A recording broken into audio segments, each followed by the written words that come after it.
Oi, povo, que tá um pouquinho de história. Hoje, 15 de novembro, nós comemoramos a proclamação da República. Foram vários os motivos que levaram todo o conjunto a se convencer de que naquele momento, no final do Brasil Império, se fazia necessário a República.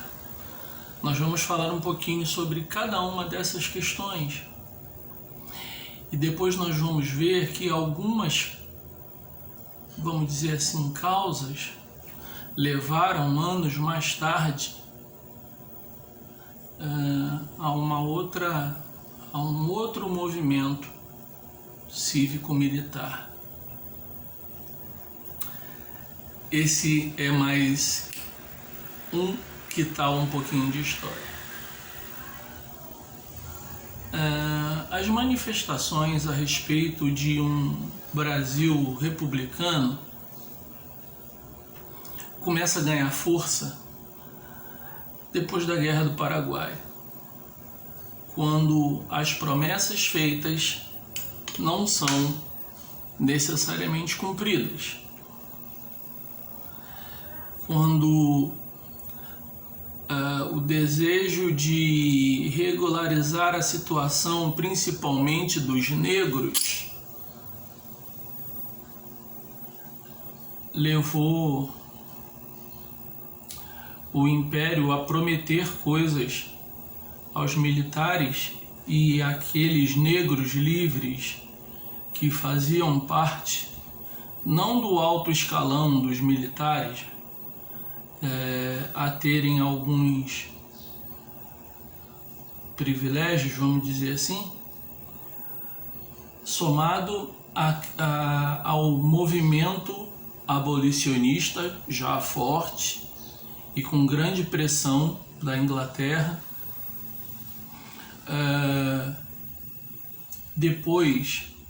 Anos depois, com a abolição da escravatura, fizeram com que esses militares ainda oriundos e alguns, vamos dizer assim, pensionistas, né, mas influentes, com alguma influência no Império, esses militares, os cafeicultores, principalmente os paulistas, a igreja, viriam a perceber que o enfraquecimento do Império. E aí vocês me perguntam, onde Deodoro da Fonseca entra nisso?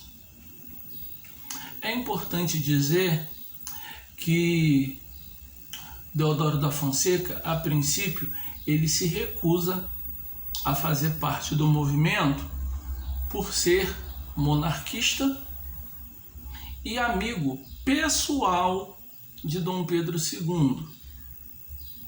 Porém, quando Dom Pedro II empossa como seu chefe de ministros o Visconde de Rio Preto, que era adversário político de Deodoro da Fonseca, surge a hesitação em liderar esse movimento. Lógico, a insatisfação e visto o que aconteceu com alguns parentes que também estiveram lá na Guerra do Paraguai e que foram injustiçados pelas promessas não cumpridas, fez o Deodoro da Fonseca aceitar. E na manhã de 15 de novembro de 1889, alguns militares vão até a sua casa, que era próximo ao Campo de Santana, no Rio de Janeiro, e próximo também de onde ficava o Conselho de Ministros, se valendo de que Dom Pedro II e sua família estavam na casa de campo, em Petrópolis, e não na capital, o Império caiu. Houve resistências, principalmente uma resistência liderada pelo Conde de, marido da, por muitas vezes, princesa regente, a princesa Isabel, mas já era tarde. Dias depois, já tendo retornado ao Rio de Janeiro, Dom Pedro II e família se vê exilado num navio e se retira do Brasil quase que sorrateiramente. O historiador relatou num dos seus livros que a população, ou melhor, que o povo assistia a tudo bestializado. Como hoje, algumas pessoas assistem ao que acontece nessa república bestializado. José Murilo de Carvalho narra o que foi o Brasil no livro A Formação das Almas e os Bestializados, que é o que dá nome, né, a essa citação dele de que o povo assistia a tudo, até porque o povo não sabia, primeiro por não saber o que era a república, porque na verdade foi um golpe silencioso ou silenciado, vamos dizer assim.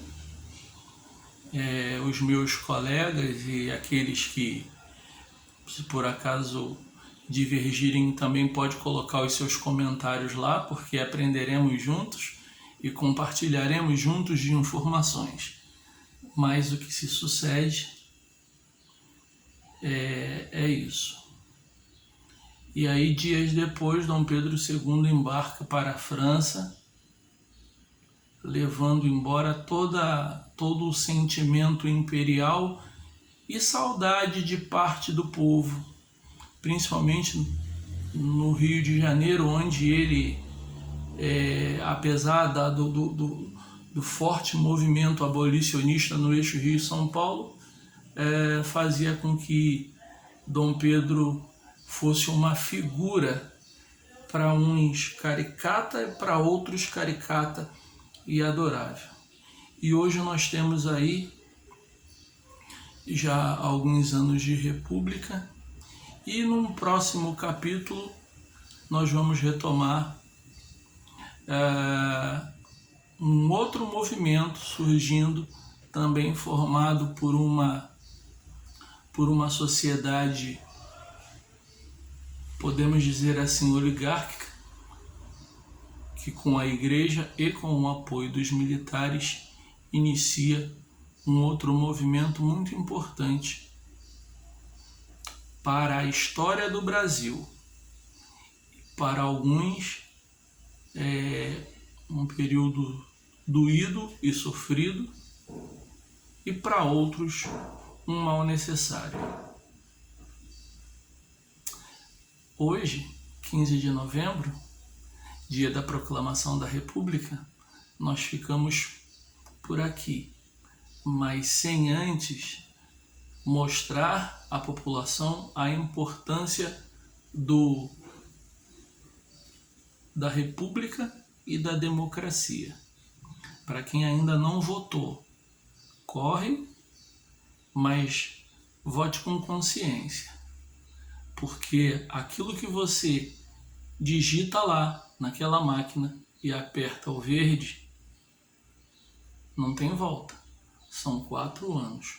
4 anos de alegria, 4 anos de tristeza, 4 anos de arrependimento ou 4 anos de choro, de muita lamentação. Então, é preciso ser consciente. nós ficamos por aqui. E na próxima, que tal um pouquinho de história?